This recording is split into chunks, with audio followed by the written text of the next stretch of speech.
the reason we have him on the air, and I spoke with Dr. Lauren Scott yesterday, because I'm not this big worried about, the deficit. We got this clock is ticking, the deficit clock keeps ticking. But then I keep hearing this $500 billion bailout for governments, $3 trillion bailout for the economy, and these numbers keep getting bigger and bigger and bigger. And you said to me, where's this money come from? I said, we're just making it up. We're just printing it. We're just making it up out of thin air. We're not digging new gold or anything like that. We went off the gold standard, gold system a long, long time ago. Ruben, I'm going to hand you my phone. You have a talk with him. I'll bring up to you the point I made yesterday morning. Shreveport is $25 million short minimum between now and the end of the year, right? Yeah. Which means we're going to be short another, multi-million as we enter 2021. Right. Louisiana, the state of Louisiana, what is it? $1 billion, $2 billion? I have no idea what the number is for Louisiana.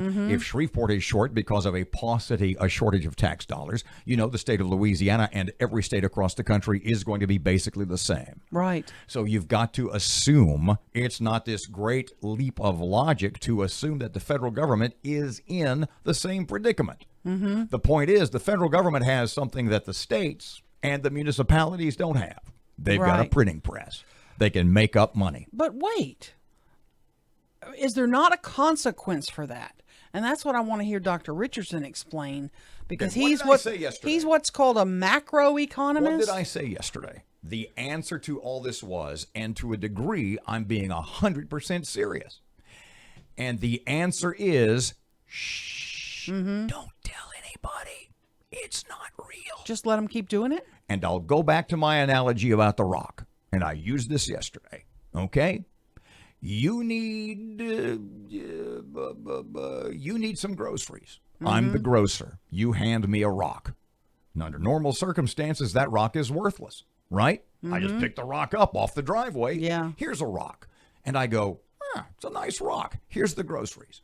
I go to see Ruben. He's got a tire store. I need a tire. If Ruben takes the rock, if I give you groceries for the rock, if Ruben takes the rock as payment for a tire, the rock is worth something.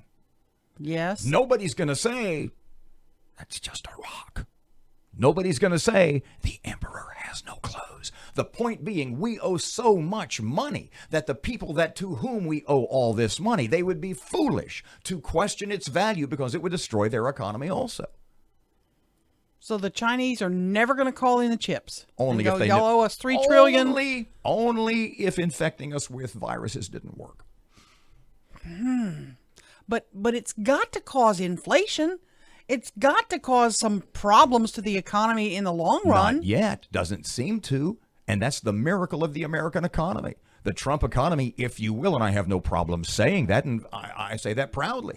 The point being is that to this point, the strength of the American economy has prevented that from happening. Dr. Jim Richardson, a macroeconomist at Louisiana State University in Baton Rouge. Dr. Jim, welcome to Kiel. How you doing this morning? Let's get right to.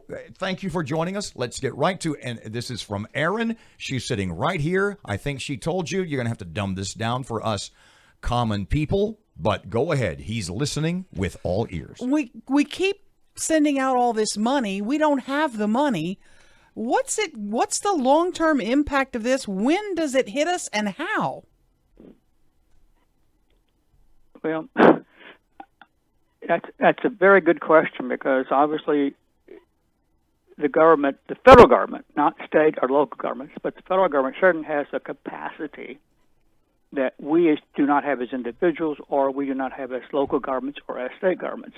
And that is, they can borrow.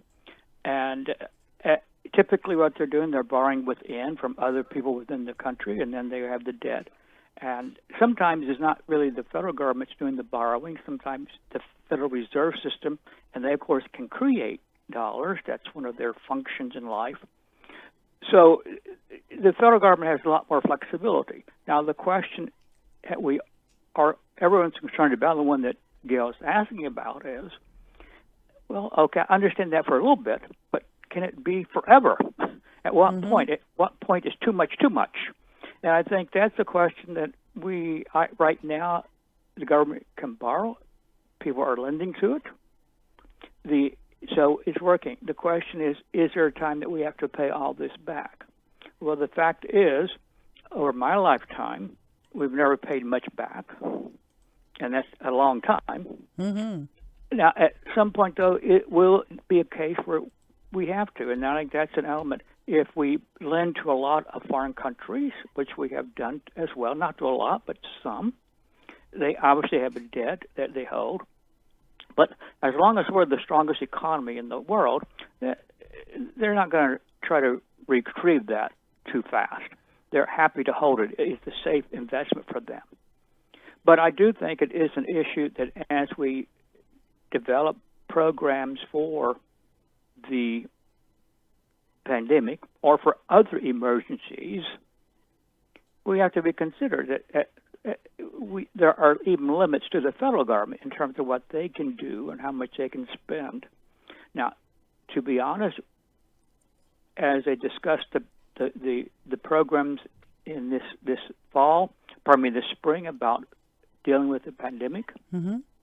they were saying if we don't do something now, there will be a deficit next year because of a recession. So it's not a matter of will we have a deficit, when we'll have the deficit. So they said we're going to have the deficit right now. We're going to try to smooth out or prevent the recession from coming. Dr. Jim, you said something interesting a couple of seconds ago. Federal Reserve, they make money up out of thin air. That's what they do. How long can we just create money up out of thin air? Just the federal, we're printing it. We got to pay for stuff. We're just printing it to pay for things. Well, and to devalue your dollars, my dollars, everybody's dollars until it comes back to, pardon me, bites us on the ass. Well, I think the element is the Federal Reserve was created to control the money supply. That is becoming more complicated because the definition of what's money becomes more and more technical now. It's not just what you hold in your wallet or what you have in your account. There are a lot of different definitions, but I think the Federal Reserve, they can create it, but the real issue there becomes, does it create at some point down the line inflation? That's what devalues your I currency. want to ask you about. How soon would you anticipate? You're the expert here. And why hasn't it happened yet? And yeah, when's it coming, and how bad could it get?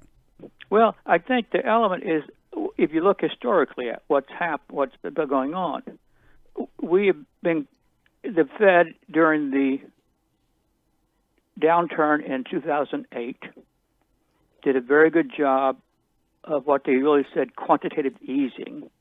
They essentially were backstopping the economy in terms, and in a sense, creating money. They're doing that again right now. It has not led to any major recession, any major inflation. It has been, in that sense, in fact, we've had very low inflation for some time now. Now, the question is, if there is suddenly a pickup in the demand for services, if suddenly the economy starts roaring back, at that point, the Fed will have to start pulling back a little bit. And I think at this point, the bottom line is it has not caused the inflation that people may have predicted it would have caused, but mostly because the economic activity is so meager. Pardon me, Dr. Jim. Yes. Last question. We got to get moving along here, and I appreciate your time. But one quick question: what you just said to me, it reminds me of like when you find somebody who's been starving to death, that they can't eat a lot of food at once because that will cause them to die. It sounds to me like that's a good analogy for what you're saying is, because of the problems that the pandemic, that coronavirus has caused in the sudden stoppage of the economy, that if we start up again too quick, that could be disastrous. How can that be? Well, I think we can start up real fast. I'm not sure that will be a disaster to start up real fast. But I do think that if we really start roaring real quickly, and I don't think that's going to be the case, but if we do, the Fed can then start pulling back a little bit. Will not have to keep doing what it's doing right now. I think at that point the Fed start pulling it back. Now the question is, if the Fed does not pull back quick enough, it's not slow it down its input, then of course it can create another problem, and that's the inflation problem. But right now, what they're seeing is they don't see that occurring, and that's why they keep pushing ahead with their policy. If they start seeing the economy really starts recovering, they should very quickly then start pulling back what they're doing right now. Again, that's a matter of timing, and that's a matter of judgment, and we hope we get it right.